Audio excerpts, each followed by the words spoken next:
सोनल पुरावा से अइले सोनरिया भैया ले अइले सोनावा बेसाई हे। सोनल पुरावा से अइले सोनरिया भैया ले अइले सोनावा बेसाई से सोनवा पहिरेले दुल्हाय जय दुल्हा पहिरी चलेले ससुरार हे।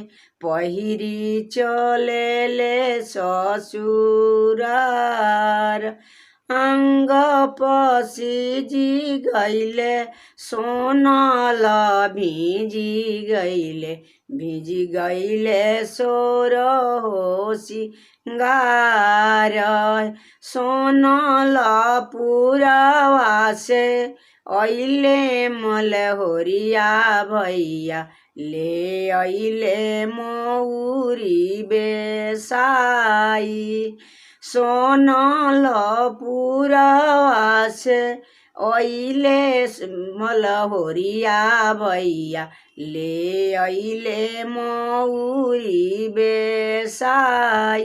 से मौरी पहिरेले दुल्हाय जय दुल्हा पहिरी चलेले ससुरार हे। सोनल भिजी गइले आंग पसिजी गइले मौरी जे भिजी गइले आंग पसिजी गइले भिजी गइले सोर हो सिंगार हे। भिजी गइले सोर हो सिंगार। सोनल पुरावा से अइले पंडितवा भैया ले अइले चंदन बेसाई। से चंदन करेले दुल्हाय जय दुल्हा पहिरी चलेले ससुरार।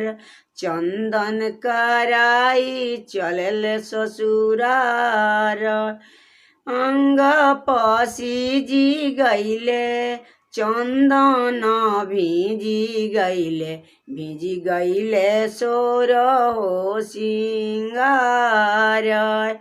सोनल पुरावा से अइले सोनरिया भैया ले अइले सिकड़ी बेसाई। ले अइले अंगूठी बेसाई। से सिकड़ी पहिरेले दुल्हाय जय दुल्हा से अंगूठी पहिरेले दुल्हाय जय दुल्हा पहिरी चललन ससुरार। सोनल पसिजी गइले आंग जे भिजी गइले सोर हो सिंगार। सोनल पुरावा से अइले बाजवा भैया ले अइले सुटावा बेसाई। ले अइले टाई बेसाई। से सुटवा पहिरेले दुल्हाय जय दुल्हा से टाई बानेले दुल्हाय जय दुल्हा चलेले ससुरार। टाई पहिरी दुल्हा चले ससुरार आंग जे भिजी गइले टाई पसिजी गइले भिजी गइले सोर हो सिंगार।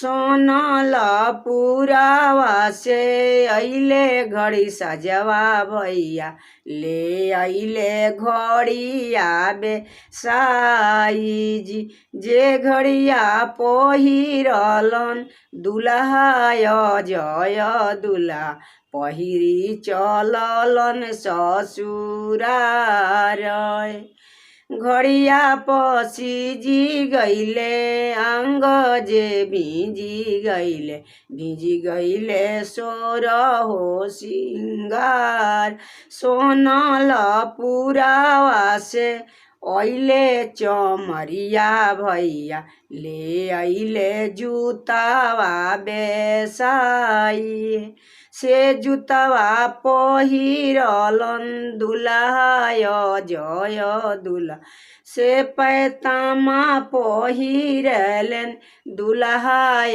जय दुल्हा पहिरी चलेलन ससुरार पैतमवा पसीजी गईले गोड़वा जे भिजी गईले सोर हो सिंगार